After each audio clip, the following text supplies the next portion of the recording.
দেশের ৭৯তম স্বাধীনতা দিবস উদযাপন করা হয় সিপিআইএম ত্রিপুরা রাজ্য কমিটির সদর কার্যালয়েও। শুক্রবার সকালে মেলার মাঠে দলীয় সদর কার্যালয়ে আনুষ্ঠানিকভাবে জাতীয় পতাকা উত্তোলন করেন সিপিআইএম ত্রিপুরা রাজ্য কমিটির সম্পাদক তথা বিধানসভার বিরোধী দলনেতা জিতেন্দ্র চৌধুরী। জাতীয় পতাকার পাশাপাশি উত্তোলন করা হয় দলীয় পতাকাও।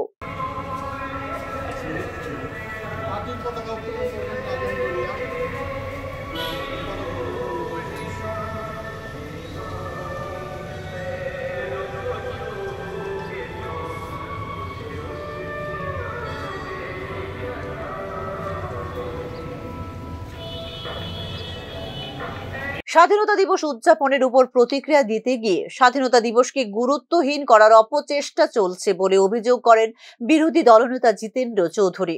শুধু তাই নয়, জাতীয় পতাকার গৌরব মলিন করার পাশাপাশি জাতীয় সঙ্গীত বিকৃত করা হচ্ছে বলে অভিযোগ করেন বিরোধী দলনেতা জিতেন্দ্র চৌধুরী।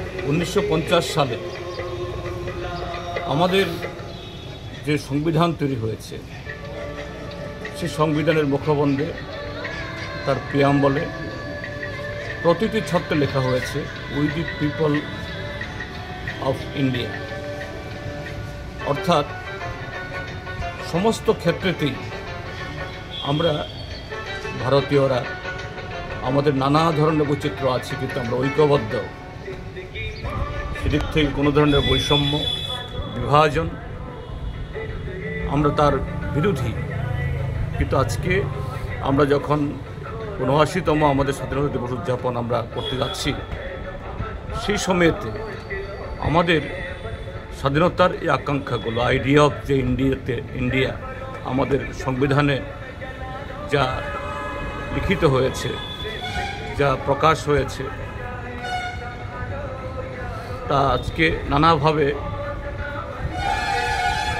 তার বিরুদ্ধে আজকে হুমকি আসছে।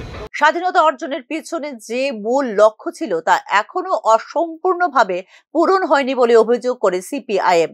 গত ৭৭ বছরে কিছু গুরুত্বপূর্ণ অর্জন থাকলেও আরো অনেক দূর যেতে হবে বলে মনে করেন সিপিআইএম। এই ক্ষেত্রে জনগণকে ঐক্যবদ্ধ থেকে গণতন্ত্র ও অধিকার রক্ষার জন্য সংগ্রাম চালিয়ে যাওয়ার আহ্বানও এদিন জানিয়েছে Tripura CPIM. Bureau report, news now.